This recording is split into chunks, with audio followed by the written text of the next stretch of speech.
Halo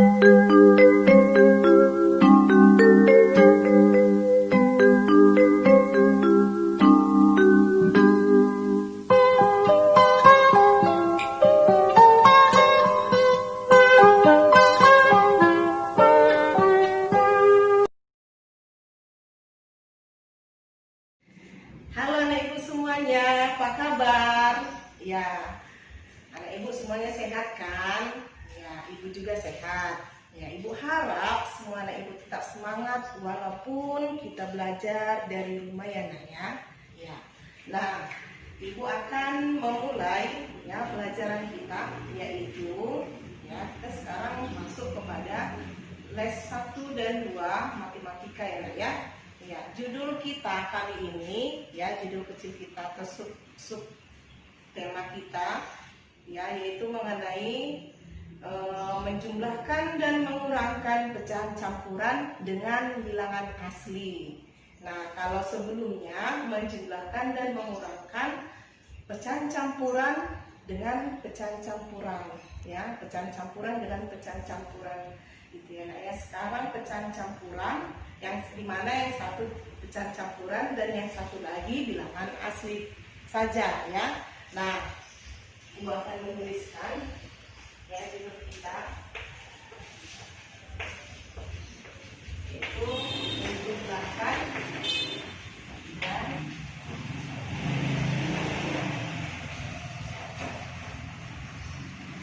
dan mengurangkan pecahan campuran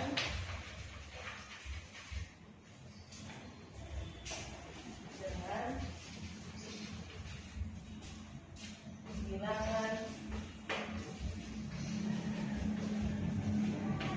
bilangan bulat.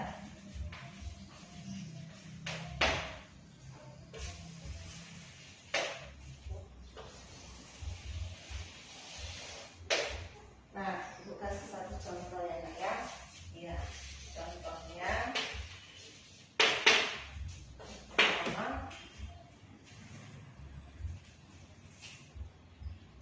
tadi pecahan campuran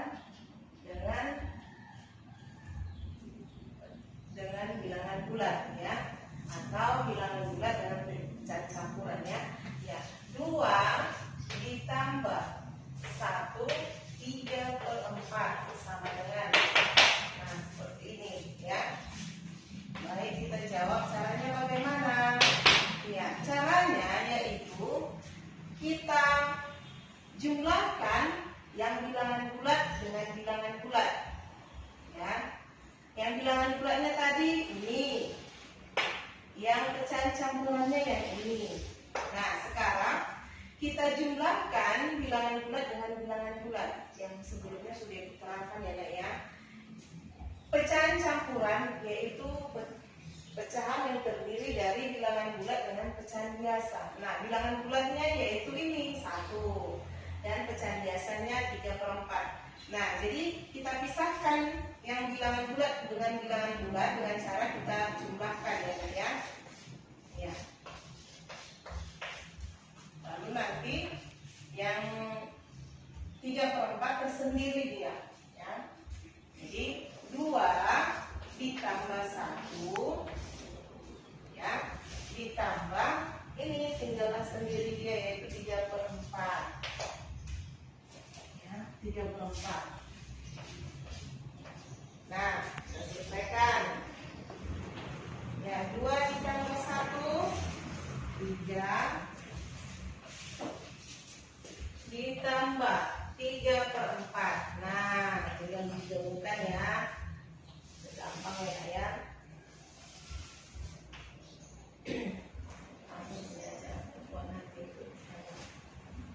Berikutnya itu pengurangan 3 ditambah 3/4 yaitu 3/4. Nah, ini dia nak ya. Nah, sudah selesai. Ibu buat lagi contoh yang pengurangannya. Yang tadi penjumlahan, sekarang pengurangannya ya. Nah, kita ambil soalnya yaitu 5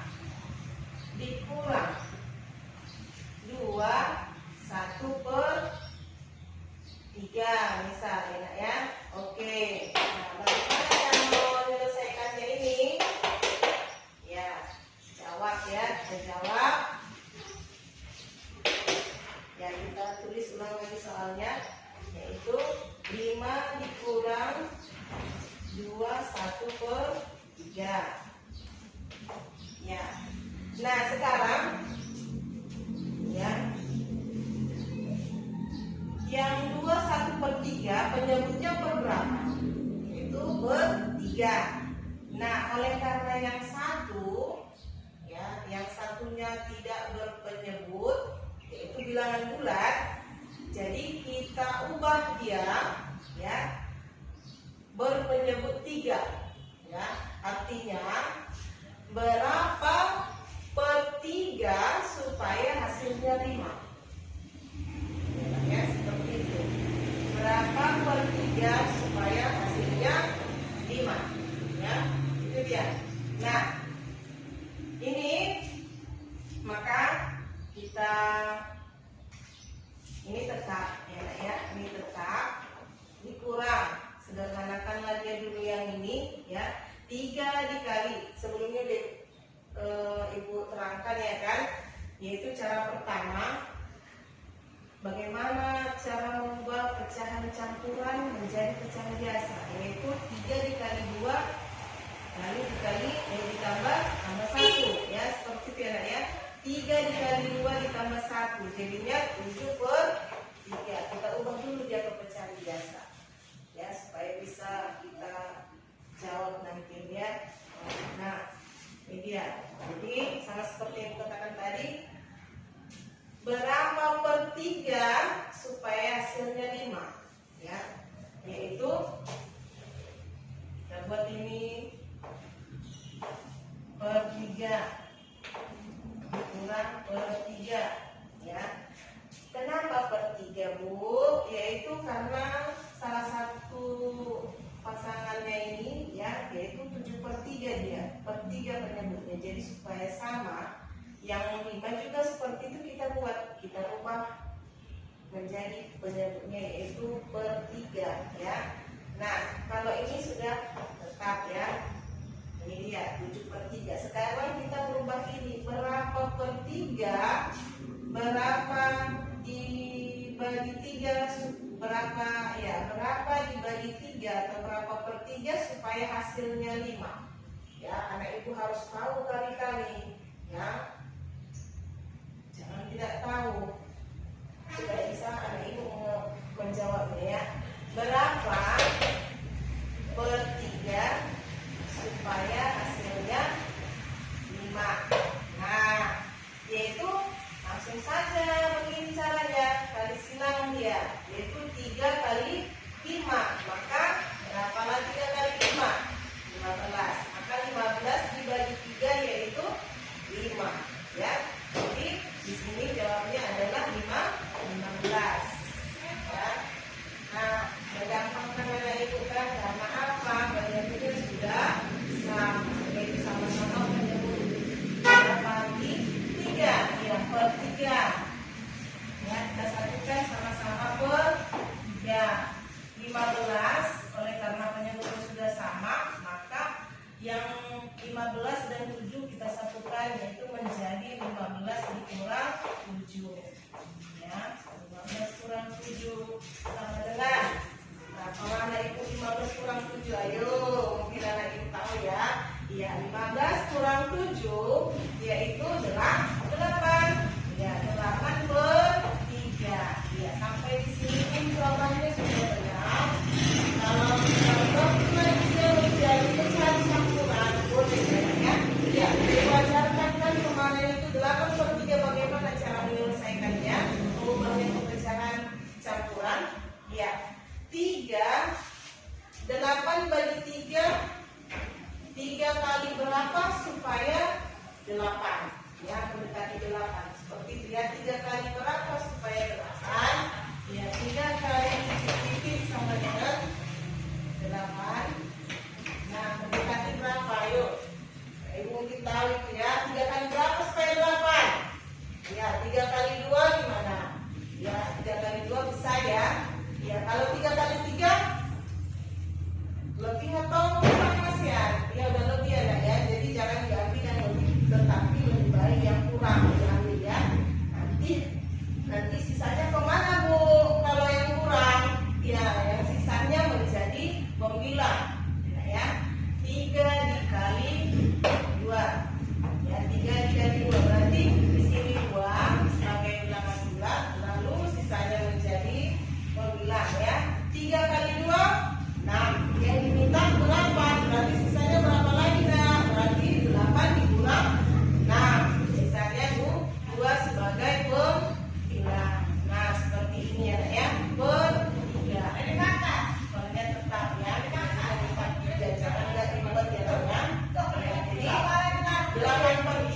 atau dibuat 2/3. Jawabannya ya.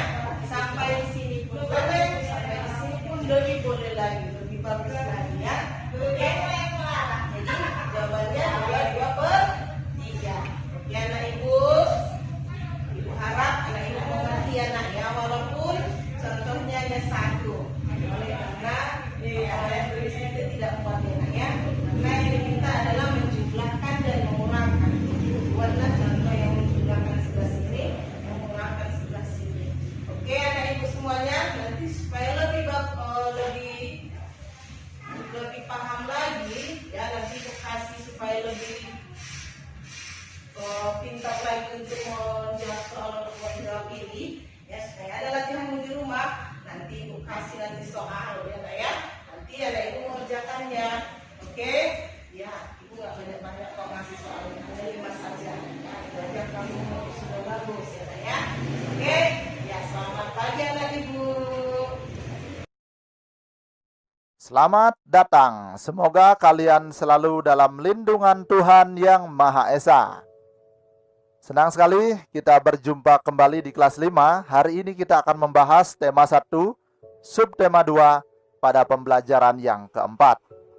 Tujuan pembelajaran ada 6. Yang pertama, dengan mengamati gambar, siswa dapat mengidentifikasi kenampakan alam buatan dan kenampakan alam dengan percaya diri.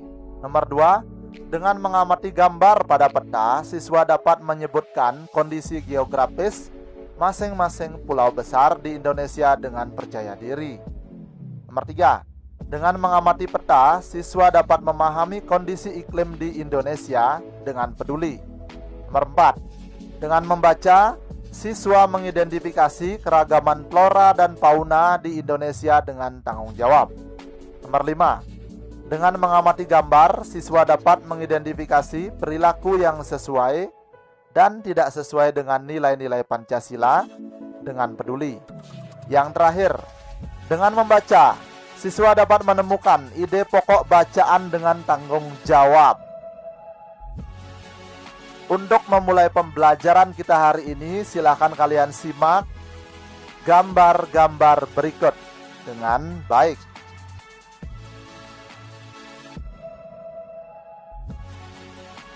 Nah, di sini disediakan 4 gambar. Silakan kalian amati. Kira-kira itu gambar apa?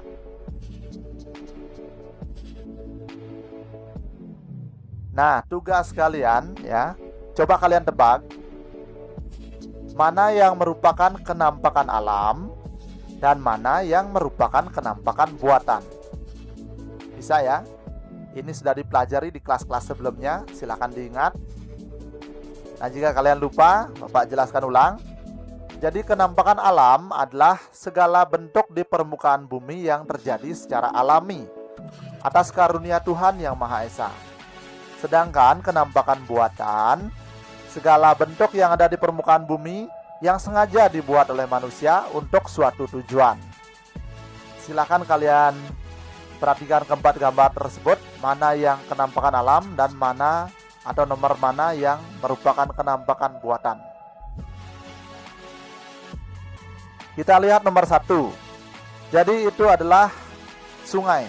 Sungai terbesar atau sungai terpanjang di Indonesia, Sungai Kapuas. Ya, Sungai Kapuas di Kalimantan. Ya, kenampakan alam. Kita lihat nomor 2. Itu gambar ya, Subak di Bali.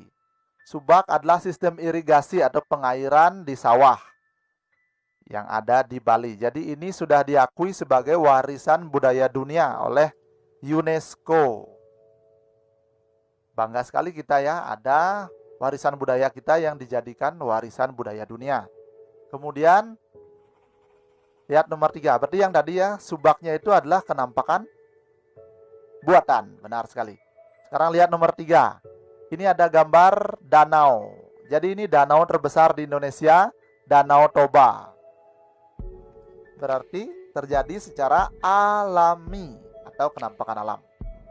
Yang selanjutnya ini bendungan, Bendungan Jatiluhur. salah satu bendungan terbesar di Indonesia. Berarti kan dibuat oleh manusia. Berarti ini adalah kenampakan buatan. Jadi begitu kaya dan indahnya negara kita, ya. Ya, itu baru beberapa tempat saja sudah menampilkan keindahan negara kita. Itu mengapa banyak wisatawan dari berbagai negara datang ke Indonesia. Ya. Jadi, bentang alam Indonesia termasuk yang paling lengkap di dunia. Ada dataran tinggi, dataran rendah, ada pantai, ada gunung, ada pegunungan, ada lembah, dan lain sebagainya. Yang berbeda dan atau bervariasi antar daerah, antar pulau-pulaunya itu berbeda.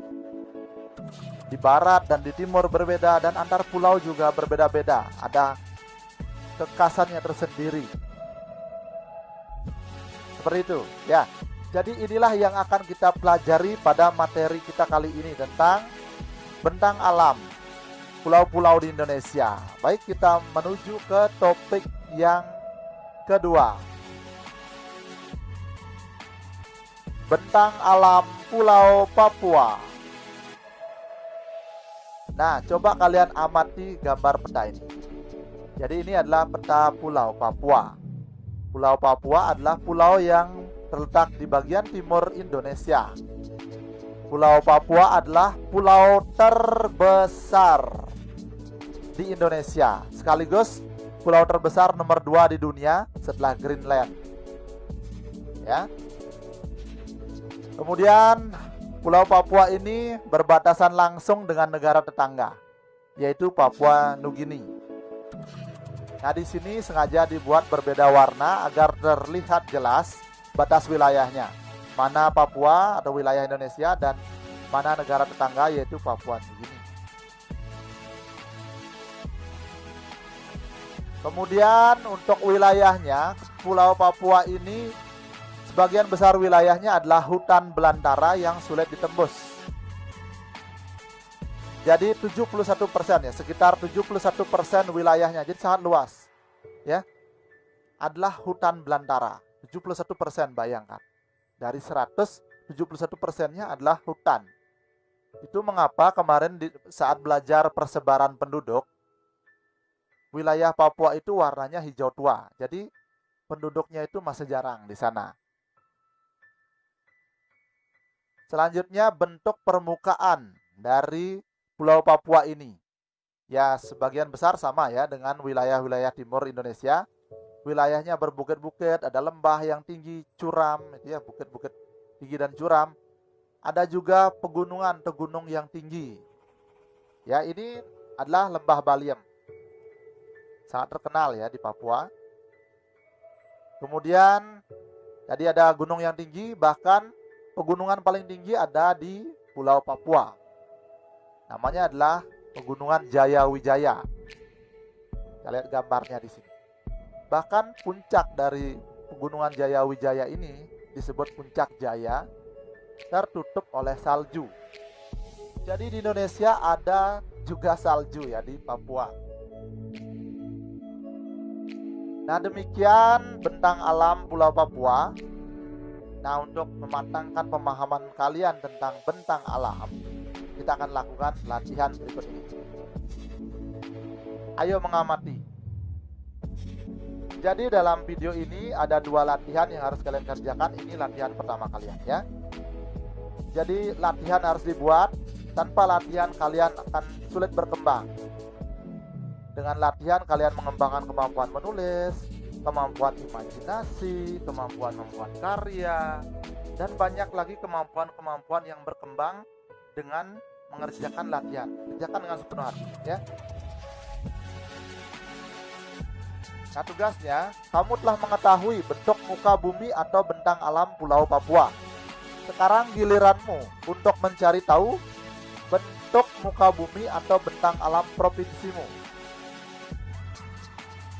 Manfaatkan berbagai sumber informasi yang ada.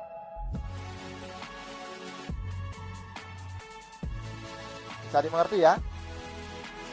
Jadi bisa pakai buku, kalau dekat dengan perpustakaan, ke perpustakaan nyari informasi, bisa pakai internet, bisa bertanya ke orang dewasa. Ya, kerjakan tugas ini sebaik mungkin. Videonya di pause, dijeda dulu. Ketika tugasnya selesai, silakan dilanjutkan. Nah, sekarang kenapa bentang alam Indonesia begitu kaya, bervariasi dan indah? Nah, jawabannya iklim. Kenapa iklimnya bisa membuat negara kita kaya, indah, bervariasi seperti itu bentang alamnya? Nah, mari kita lihat pembahasan berikut ini. Jadi simak dengan baik ya. Nah, ini sebuah globe, gambar sebuah globe yang sudah diberi garis-garis, ada yang horizontal atau mendatar, ada juga yang vertikal atau naik. Kemudian di bagian kiri dan atas diberi nomor. Nah, kalian cukup fokus pada angka 0 yang horizontal atau mendatar. Ya, garis yang berisi angka 0 yang mendatar ya. Atau horizontal. Kita pertebal saja supaya mudah dilihat. Nah, itu. Jadi garis itu dinamakan garis khatulistiwa. Bisa dilihat ya, itu garis khatulistiwa. Garis khatulistiwa adalah garis imajiner. Imajiner artinya hayal, hayalan. Tidak ada dalam kenyataannya garis tersebut di bumi kita ini. Jadi para peneliti, para pakar membuat garis tersebut, misalnya ditaruh di globonya supaya mudah untuk dalam pembagian wilayah. Ya. Ada pemahaman tentang permukaan bumi. Jadi itu garis hayal atau imajiner yang membagi bumi menjadi dua bagian yang sama, utara dan selatan.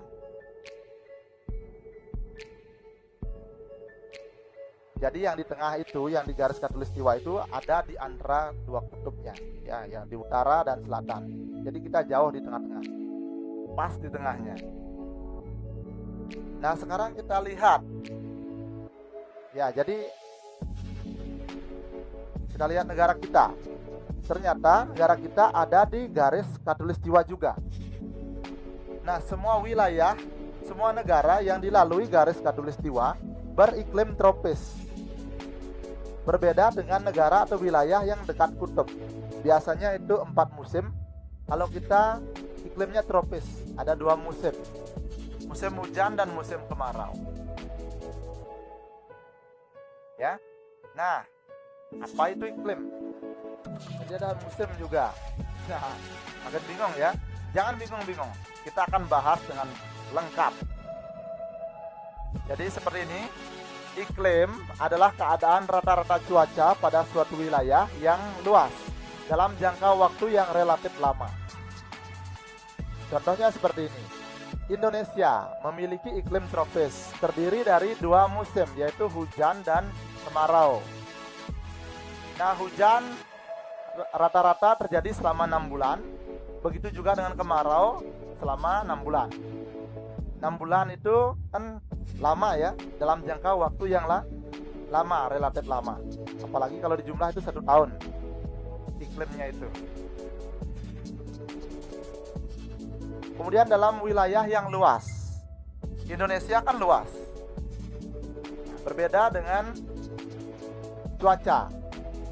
Jadi cuaca adalah keadaan suhu udara atau tekanan udara, curah hujan, angin, dan sinar matahari pada waktu yang pendek dan tempat yang sempit atau tidak terlalu luas. Contohnya seperti ini. Kamu dari suatu desa A misalnya. Di sana hujan. Kemudian kamu telepon teman kamu di desa lain. Di sini hujan, di sana hujan apa di desa kamu? Ternyata tidak, cuacanya malah cerah. Ya. Jadi ternyata hujan itu hanya terjadi di satu desa atau 2 desa saja. Desa lainnya cerah. Jadi itu terjadi di tempat yang sempit atau tidak terlalu luas. Kemudian kamu bicara di telepon selama setengah jam. Setelah kamu tutup teleponnya, hujannya juga berhenti. Ternyata hujannya hanya terjadi selama setengah jam saja. Jadi itu terjadi dalam waktu yang relatif singkat atau tidak terlalu lama. Ya, itulah cuaca. Ya, bisa dimengerti ya. Ini bisa dicatat semua penjelasannya. Pause atau jeda videonya, catat, baru lanjutkan. Nah, sekarang baru masuk ke iklim tropis. Iklimnya sudah mengerti, jadi dalam tempat yang luas dan waktu yang relatif lama. Sekarang kita bahas iklim tropis. Ini adalah ciri-ciri iklim tropis. Jadi suhu udara yang tinggi sepanjang tahun, hangat ya. Dengan rata-rata tidak kurang dari 18 derajat Celcius. Kalau di tempat lain bisa mendekati 0 derajat Celcius. Jadi dingin sekali. Kalau di Indonesia minimal itu ya, tidak bisa kurang, rata-rata tidak kurang dari 18 derajat Celcius, masih hangat. Ya, yaitu berkisar antara 27 derajat Celcius normalnya. Kemudian lamanya siang dan malam hampir sama, yaitu 12 jam. Kalau di negara lain yang dekat dengan kutub itu bisa jauh lebih lama malamnya. Mataharinya hanya sebentar dilihat. Bisa juga sebaliknya. Kemudian nomor 3, tidak ada perbedaan yang jauh antara suhu pada musim hujan dengan musim kemarau. Nah, tentunya kita sering bermain hujan-hujanan ya waktu kecil.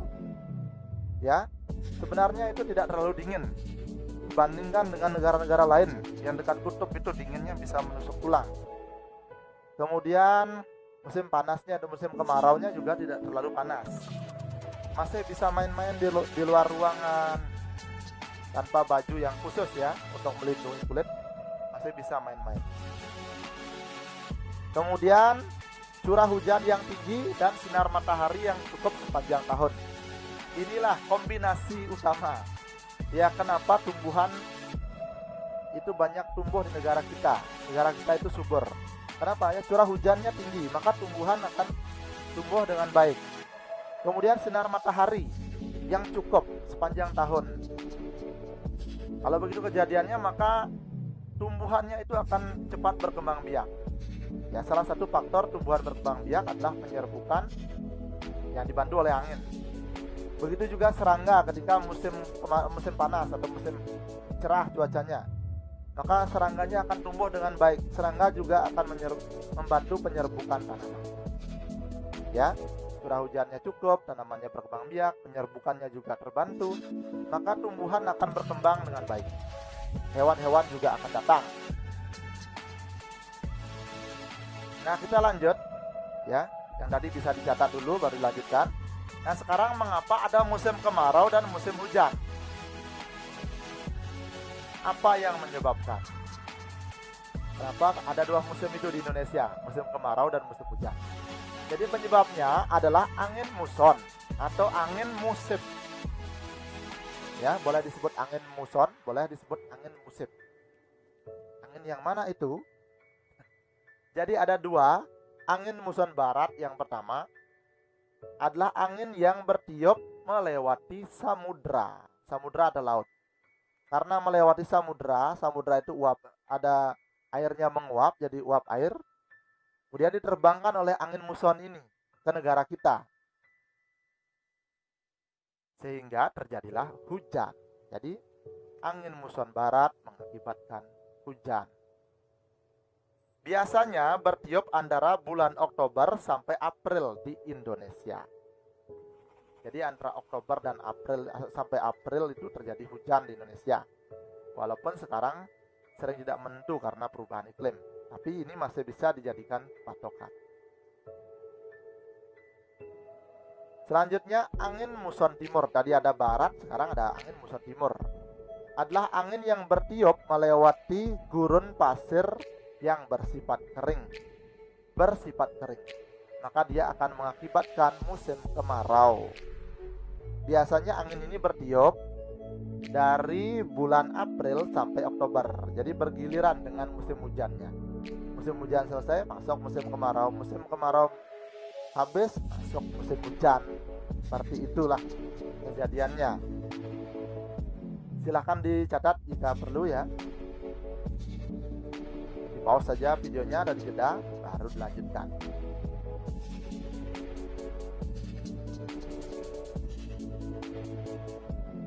Nah, kita masuk ke topik yang kedua, beragamnya flora dan fauna Indonesia. Untuk memahami materi ini, simaklah audiobook berikut dengan baik. Pahami isinya. beragamnya flora dan fauna Indonesia. Indonesia sangat kaya dengan keragaman flora dan fauna. Keanekaragaman hayati Indonesia bahkan termasuk 3 besar dunia bersama dengan Brasil di Amerika Selatan dan Zaire di Afrika. Jumlah spesies tumbuhan di Indonesia mencapai 8.000 spesies yang sudah teridentifikasi. Dan jumlah spesies hewan mencapai 2.215, terdiri atas burung, reptil, mamalia, dan kupu-kupu. Banyak faktor yang menyebabkan kaya dan beragamnya flora dan fauna di Indonesia, seperti iklim. Iklim memiliki peranan penting bagi persebaran flora dan fauna di setiap daerah. Dalam iklim terdapat faktor kelembaban, suhu udara, dan angin. Kelembaban udara dan suhu udara sangat penting bagi pertumbuhan fisik tumbuhan. Sedangkan angin dapat memengaruhi proses penyerbukan pada tumbuhan. Sebagai contoh, tumbuhan yang berada di iklim tropis akan tumbuh subur sepanjang tahun karena memiliki sinar matahari dan curah hujan yang cukup. Jika tumbuhan dapat hidup dengan baik di suatu daerah, maka akan memancing hewan-hewan untuk datang. Karena tumbuhan merupakan bahan makanan yang penting bagi sebagian besar hewan. Bukti dari pernyataan tersebut dapat dilihat dan dibandingkan antara daerah dengan curah hujan tinggi seperti Indonesia dibandingkan dengan daerah gurun yang curah hujannya sangat kecil. Keanekaragaman flora dan fauna di Indonesia jauh lebih banyak dibandingkan dengan keanekaragaman flora dan fauna daerah gurun. Faktor penyebab kaya dan beragamnya flora dan fauna di Indonesia adalah tanah. Tingkat kesuburan tanah, suhu tanah, dan daya serap air berpengaruh pada baik tidaknya tumbuhan. Tentunya pertumbuhan tanaman di daerah yang tingkat kesuburan tanah, suhu tanah, dan daya serap airnya baik akan berbeda dengan daerah yang tingkat kesuburan tanah, suhu tanah, dan daya serap airnya kurang baik. Contoh, perbedaan yang dikarenakan karakteristik kondisi tanah ini dapat dilihat dan dibandingkan antara hutan di Kalimantan yang subur dengan hutan di Nusa Tenggara. Air juga merupakan faktor penting yang menyebabkan kaya dan beragamnya flora dan fauna di Indonesia. Perannya yang dapat menyerap, melarutkan, dan membawa makanan yang dibutuhkan tumbuhan sangat penting bagi hidup tumbuhan. Flora yang ada di daerah dengan curah hujan yang rendah memiliki keanekaragaman yang juga rendah dibandingkan dengan daerah yang memiliki curah hujan tinggi. Selain iklim, tanah, dan air yang merupakan faktor abiotik, ada juga faktor biotik yang memengaruhi kaya dan beragamnya flora dan fauna di Indonesia, yakni manusia. Manusia dengan ilmu dan pengetahuan serta teknologi yang dimilikinya dapat mengembangkan varietas atau jenis-jenis flora dan fauna baru. Begitu juga dengan tingkat mobilitasnya atau pergerakan. Manusia bisa membawa dan menyebarkan flora dan fauna dari daerah satu dengan yang lain. Di sisi lain, manusia juga memengaruhi keberlangsungan hidup flora dan fauna. Pembangunan rumah, pembukaan lahan, penebangan besar-besaran, perburuan liar, serta pencemaran lingkungan adalah contoh perilaku dan sikap manusia yang bisa mengancam keberadaan dan keberlangsungan hidup flora dan fauna. Faktor biotik selain manusia adalah hewan dan tumbuhan itu sendiri. Hewan dan tumbuhan juga dapat memengaruhi keragaman flora dan fauna, misalnya dilihat dari rantai makanan dan sistem penyerbukannya. Jadi kalian sudah menyimak audiobook tadi. Nah, sekarang kita coba amati bagan di samping. Ini tentang flora di Indonesia. Jadi persebaran flora di Indonesia dibedakan menjadi dua. Yang pertama Indo-Malayan dan yang kedua Indo-Australian. Indo-Malayan meliputi Indonesia bagian barat seperti Kalimantan, Sumatera, Jawa, dan Bali. Sedangkan Indo-Australian meliputi bagian Indonesia timur seperti Sulawesi, Maluku, Nusa Tenggara, dan Papua. Kita lihat karakteristiknya. Indo-Malayan, jadi banyak jenis meranti-merantian. Ini kayu-kayu besar ya maksudnya. Kemudian terdapat berbagai jenis rotan. Tidak terdapat hutan kayu putih. Jenis tumbuhan matwa sedikit jumlahnya. Ini semacam jenis-jenis kelapa-kelapa itu, ya. Kemudian jenis anggrek sedikit jumlahnya. Nomor 6, terdapat berbagai jenis nangka. Nomor 7, tidak banyak tumbuhan sagu. Kita lihat karakteristik Indo-Australian. Nomor 1, jenis meranti-merantian sangat sedikit. Nomor 2, tidak terdapat berbagai jenis rotan. Nomor 3, terdapat hutan kayu putih. Nomor 4, terdapat berbagai jenis tumbuhan matwa. 5, jenis anggrek banyak. Nomor 6, tidak terdapat jenis nangka. Nomor 7, banyak terdapat tumbuhan sagu. Kalian bisa baca ulang, ya, bisa dicatat juga. Di pause, di jeda videonya, boleh istirahat dulu, nanti dilanjutkan. Kita lanjut dulu. Sekarang amati peta persebaran fauna di Indonesia. Ya, jadi terlihat di sana ya, setiap pulau di Indonesia memiliki hewan khasnya. Jadi dijelaskan di awal bahwa Indonesia itu bervariasi, bentang alamnya, bahkan flora dan faunanya juga begitu. Ya, berbeda antara di barat dan di timur. Kita lihat dalam faunanya. Ada komodonya, ada orangutan, ada harimau, ada gajah, ada tapir, kasuari, merak, dan lain sebagainya. Kita lihat sekarang penyebarannya. Jadi penyebaran fauna ini ya dibedakan menurut coraknya. Ada fauna Indonesia dikelompokkan menjadi 3. Yang pertama, fauna bagian barat, fauna bagian tengah, dan fauna bagian timur. Kalau fauna bagian barat itu mirip dengan hewan-hewan yang ada di benua Asia. Sedangkan yang di timur mirip dengan hewan-hewan di benua Australia. Nah, yang di tengah peralihan.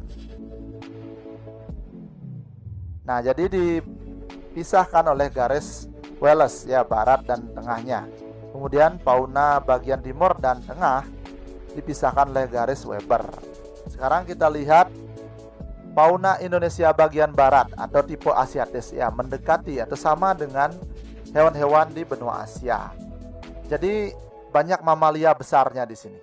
Ya, wilayahnya Jawa, Sumatera, Bali, dan Kalimantan. Banyak mamalia berukuran besar seperti badak, gajah, ya, banteng, macan, tapir, kerbau, rusa, orangutan, monyet, babi hutan, bekantan, dan lain-lain. Reptil seperti ular, ya, kadal, tokek, buaya, biawak, bunglon, kura-kura, dan terenggiling. Kemudian berbagai jenis burung yang banyak dijumpai di daerah ini antara lain burung hantu, elang, merak, gagak, jalak, kutilang, dan berbagai macam unggas. Adapun berbagai macam ikan air tawar dapat dijumpai di wilayah ini seperti pesut. Kita lihat fauna Indonesia Timur dulu ya, bagian timur tipe Australis. Jadi mencakup Halmahera, Papua, Kepulauan Aru. Mamalia yang banyak ditemui di wilayah ini antara lain beruang, kanguru, walabi, landak irian, kuskus, kanguru pohon, pemanjat berkantung, dan kelelawar. Jadi mirip dengan benua Australia hewan-hewannya, ada hewan berkantungnya ya. Di wilayah ini tidak diketemukan kera. Banyak juga ditemui jenis reptil seperti ular, kadal, buaya, dan biawak. Berbagai jenis burung yang banyak dijumpai di daerah ini antara lain cendrawasih, kasuari, nuri, raja udang, namudur. Adapun jenis ikan air Ikan air tawar relatif sedikit. Ya, bisa dibaca ulang ya, di pause, dijeda dulu. Jadi sekarang ke bagian tengahnya. Ini peralihan antara barat dan timur. Ya. Wilayah ini sering disebut dengan wilayah fauna Kepulauan Wallace, mencakup wilayah Sulawesi, Timor, Maluku, dan Nusa Tenggara, serta sejumlah pulau-pulau kecil di sekitarnya. Fauna yang menghuni wilayah ini antara lain babi rusa, anoa, kuda, monyet, saba, babi, beruang, ikan duyung ya maksudnya, kuskus, monyet hitam, tarsius, sapi, dan banteng. Ada komodonya. Ya. Reptil yang menghuni wilayah ini antara lain biawak, komodo, buaya, dan ular. Berbagai jenis burung yang banyak dijumpai di daerah ini antara lain maleo, mandar, raja udang, burung dewata, rangkong, dan kakak tua, serta nuri. Jadi seperti itu persebaran fauna di Indonesia. Sangat beragam dan berbeda-beda tiap daerahnya. Kita lanjut dulu ya. Nah, tadi kan Indonesianya beragam ya. Dari bentang alam, fauna, flora, seperti itu.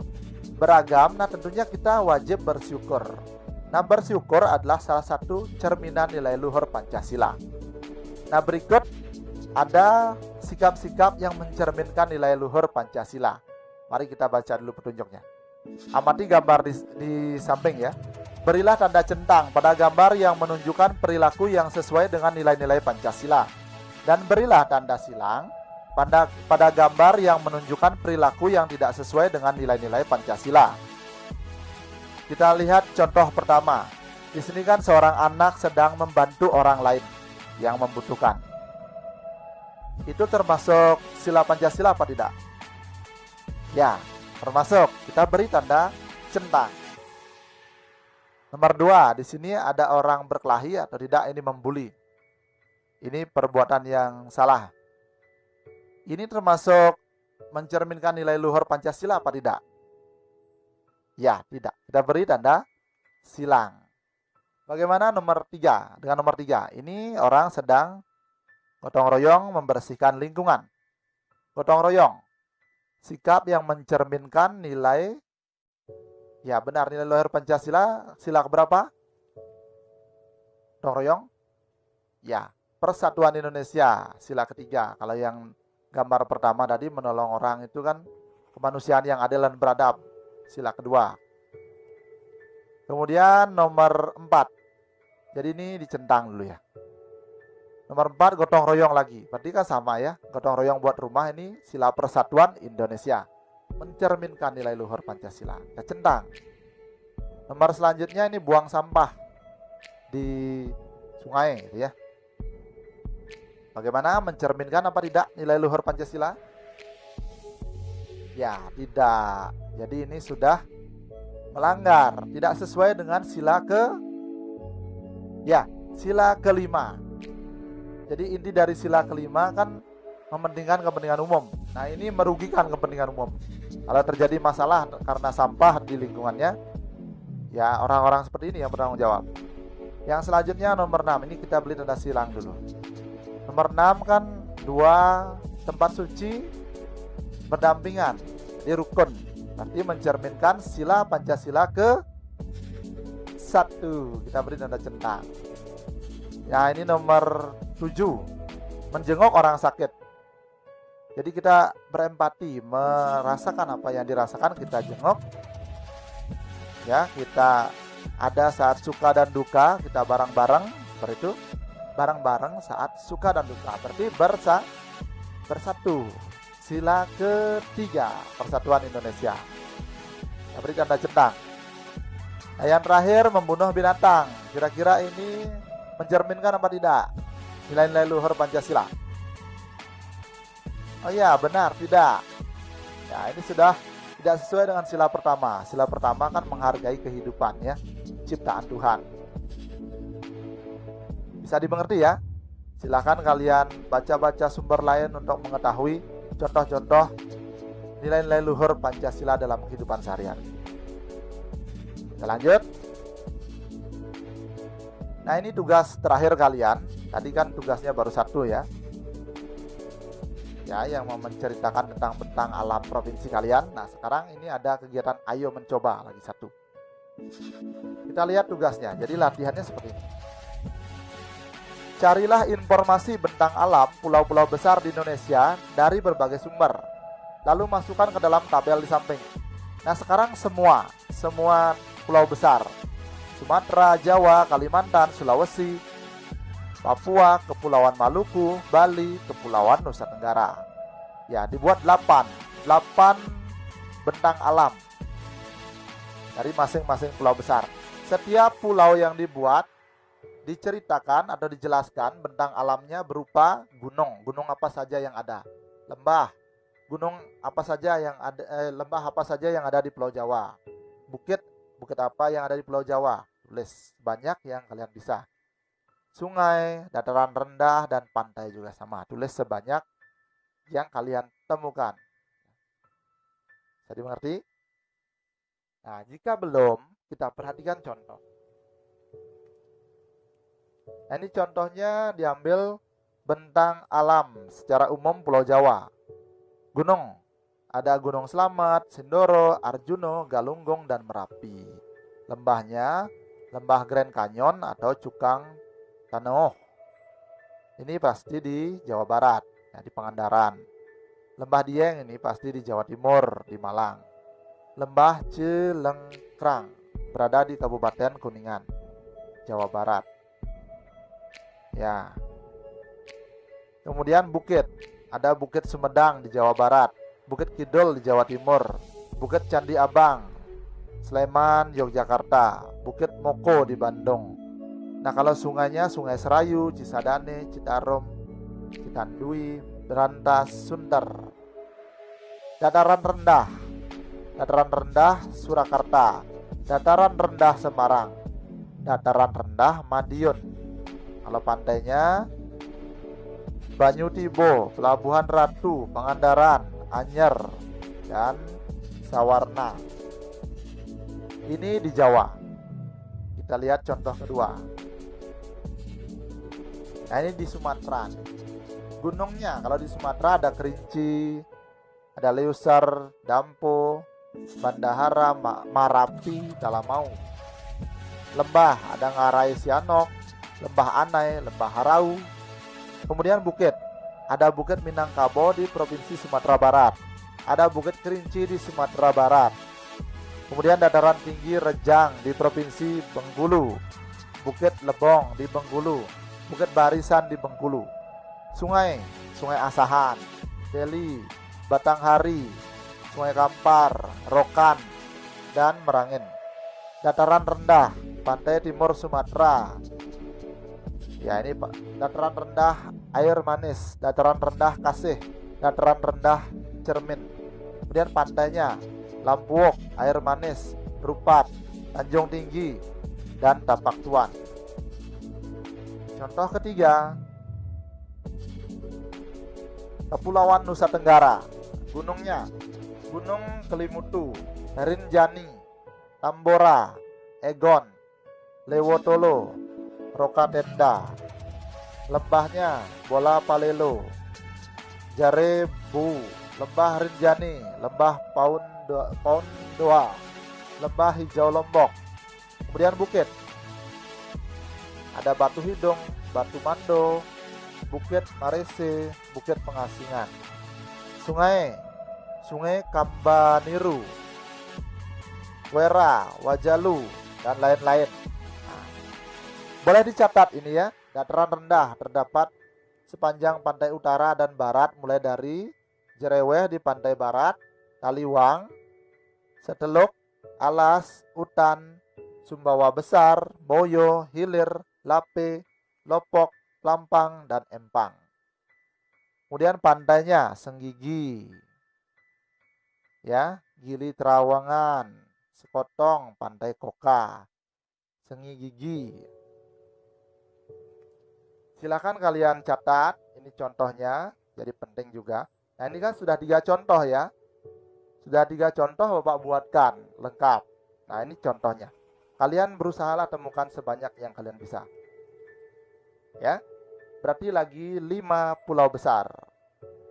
Nusa Tenggara, Sumatera, dan Jawa sudah. Tinggal Bali, Kepulauan Maluku, Papua, Kalimantan, Sulawesi. Tuh. Kita lanjut ya. Kerjakan dengan baik tugasnya. Pause sudah jeda sejenak. Ketika selesai videonya dilanjutkan. Nah, jadi kita masuk ke topik terakhir, topik ketiga, evaluasi.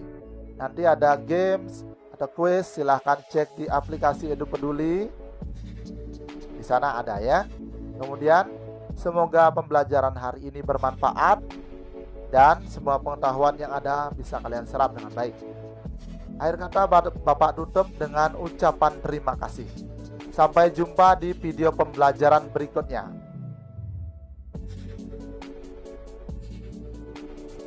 Carilah informasi bentang alam pulau-pulau besar di Indonesia dari berbagai sumber. Lalu masukkan ke dalam tabel di samping. Nah sekarang semua pulau besar. Sumatera, Jawa, Kalimantan, Sulawesi, Papua, Kepulauan Maluku, Bali, Kepulauan Nusa Tenggara. Ya, dibuat 8 bentang alam dari masing-masing pulau besar. Setiap pulau yang dibuat diceritakan atau dijelaskan bentang alamnya berupa gunung. Gunung apa saja yang ada? Lembah. Gunung apa saja yang ada? Lembah apa saja yang ada di Pulau Jawa? Bukit apa yang ada di Pulau Jawa? Tulis banyak yang kalian bisa. Sungai, dataran rendah, dan pantai juga sama. Tulis sebanyak yang kalian temukan. Bisa dimengerti? Nah, jika belum, kita perhatikan contoh. Nah, ini contohnya diambil bentang alam secara umum Pulau Jawa. Gunung, ada Gunung Slamet, Sindoro, Arjuno, Galunggung, dan Merapi. Lembahnya, Lembah Grand Canyon atau Cukang Taneuh. Ini pasti di Jawa Barat, ya, di Pangandaran. Lembah Dieng ini pasti di Jawa Timur, di Malang.